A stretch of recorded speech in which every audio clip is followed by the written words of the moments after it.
Good morning and welcome back. This is your reading for Tuesday. This one's September 19th, as you can see there on the chart. And at 4 a.m. we have the moon in Scorpio exactly, well, within minutes. Actually, it was earlier in the morning, but I don't know how many of you are up at like 2 a.m. So I left it at 4. But suffice to say, 15 degrees here, 15 degrees there. So we have the moon opposing Jupiter. So what does that mean? Well, the moon always helps us intuit, connect with something. The moon rules the public as well, so it's very possible that something comes out on the news today that could be incriminating because somebody's done their due diligence, some worthy press, editorial, what do I call them? Investigative journalists.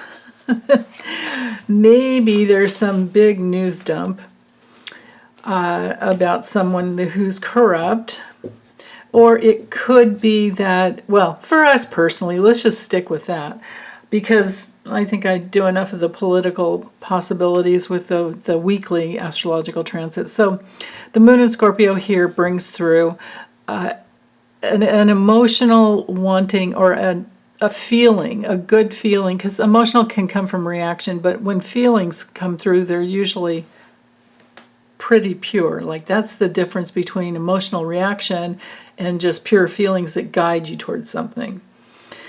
So emotional reactions are, they come from the past, and we're trying to work something through, so it keeps bringing up the same old emotional material pattern to clear out. Now, Scorpio is really good for going deep and clearing out. So if something's triggering you, now there is healthy anger, right?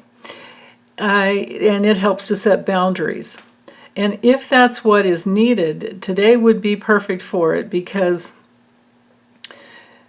Jupiter in Taurus here. So Taurus is all about our protecting ourselves, our self-sufficiency, our need to be in that place of, protecting what matters most, prioritizing. And then with the Scorpio moon, there could be some deep connection, and the moon will oppose Uranus as it goes, by. So we'll probably have that tomorrow. No, actually later on tonight. Yeah, so let's talk about it both. Okay, so the moon opposing Jupiter can help us to set healthy boundaries, especially if you're an empath, and that is always a life task of an empath, is to set healthy boundaries, to find your inner no, and that is an actual act of love, to stand up for yourself and say no when you need to. No, it's not right for me now, or it's not good for me at all, or blah, blah, blah. And you don't even have to say why. Actually, you just have to say no and hold firm. The polarity of Taurus and Scorpio is good at that. Taurus recognizes that a boundary needs to be set, that you need to prioritize, and then Scorpio can dig its heels in and say no. Okay, so if that comes up today, just know that there's also a big possibility of a breakthrough once we have the opposition with the moon, clicking ahead towards Uranus, because Uranus can bring in freedom. So let's see, there are so many other aspects here, but again, go to the weekly video, and I still have to get those timestamps. They'll probably be in there by the time this gets uploaded, so you can move forward to whatever day you're wanting. Okay, the cards for today. Ace of Pentacles reversed. We've got to be careful about missing opportunities when we have that one. It's rules all the earth signs, so Taurus, Virgo, and Capricorn. I feel like we just have to be careful about putting our energy into something that is going to hold us back, hold us down, or take our money when we shouldn't be spending it that way. Or it could be that there's a false belief in lack of abundance that you're healing. And it can also be, maybe just some plans that need to be firmed up because they haven't really been put into action yet, or haven't even been planned out. So some of the key words with the Ace of Pentacles is going into debt, putting money where it shouldn't go because it doesn't really take you through that gateway here that opens everything up. Okay, so we want to be careful about that. We also want to be careful, like I said in the beginning, about missing an opportunity. Now with the Six of Swords, we have the ability to expand our horizons, Mercury and Aquarius, right? Think in terms of, what would bring in more freedom? And if we go with the astrology for the day, it is all about fine-tuning those details of your life and understanding that where you may put too much energy in one area, it's definitely going to take away another because, on Earth we have this darn time-space continuum we are kind of trapped in.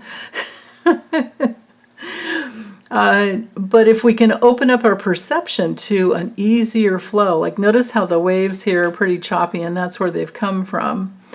But you don't need a ferryman, and you may have more than one kid. You can get in your own boat. The vehicle of your body is your boat on the ocean of water, right? The river of life, whatever you want to call it. But look at all this smooth, calm water ahead. So if it comes to manifesting, it won't be so rough as it was in the past with the fits and starts and the back and forth and like, oh no, da da da. But if you get really clear on what matters to you most, you might find out that it isn't about having all the bells and whistles that you think you need on a, whatever it is. And you might just want your life to be as simple as possible, which means you're not at all overextended and you're living within your means financially. And that creates a smoothness where you can flow into life a lot easier. And I know how hard it is. I mean, I can't believe the inflation. I was thinking about that the other day. I remember, I'm so old that, and I grew up in Southern California. I can remember being in kindergarten, or 5 or 6, and having the helmsman. I wasn't at kindergarten when this happened, but my house was across the street from the school. That the helmsman would come up in front of our house. My mom would give me 50 cents and tell me to get a loaf of bread and something else. It's probably milk or something like that or whatever. And 50 cents, right? I remember a loaf of bread was 25 cents then. I mean, what is it now? Like $6, right? $4, $5, $6.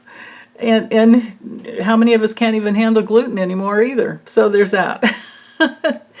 But anyway, with the Knight of Cups, this has this card has the flavor of what is it that attracts you? That's always my question. I see this card. It's like, is someone bringing you an invitation or an opportunity?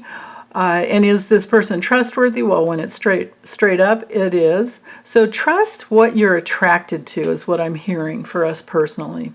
Along that river of life, trust your pure power. That's why we have a white horse here.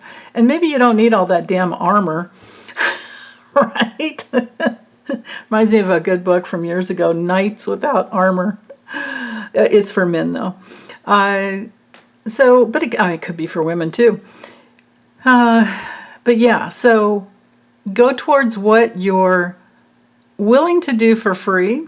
It could seem like it's your hobby and you think you like, oh, I can't make a living off of it. Well, maybe you can, right? I mean, my goodness, look at all the YouTube channels of people painting with like a, tabletop down situation like I've got going on here, and they're painting. Instead of reading cards, you can paint, you could do anything. And people love it.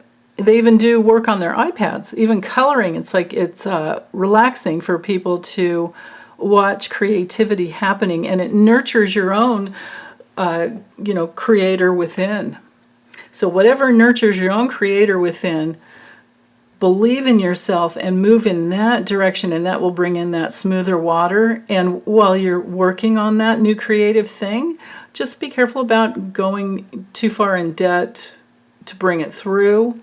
Start small, and then you'll find ways to make it easier.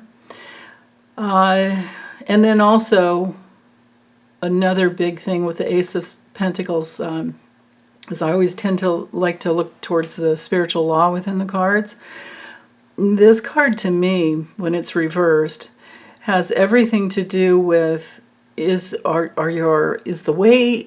ways that you spend money, are they in alignment with spiritual law? Such as, is your money going towards nurturing and promoting what is, good for the planet, good for people, good for all of us, maybe that doesn't deplete the earth, right? I mean, that's the thing. So if you just look at it upright, it might bring it in better, bring the message in better. See all the white light coming out of this hand? And the Pentacles is our suit for sustainability, resources, all of that. So if we think in terms of the little white lilies down here being peaceful and pure, and we walk that path, hopefully we don't have to climb to the top of that mountain, but you can if you want. Or you can go out on the water. So, and great, awesome. I love it. Okay, thanks you guys. Hope you have a wonderful, wonderful day. Bye.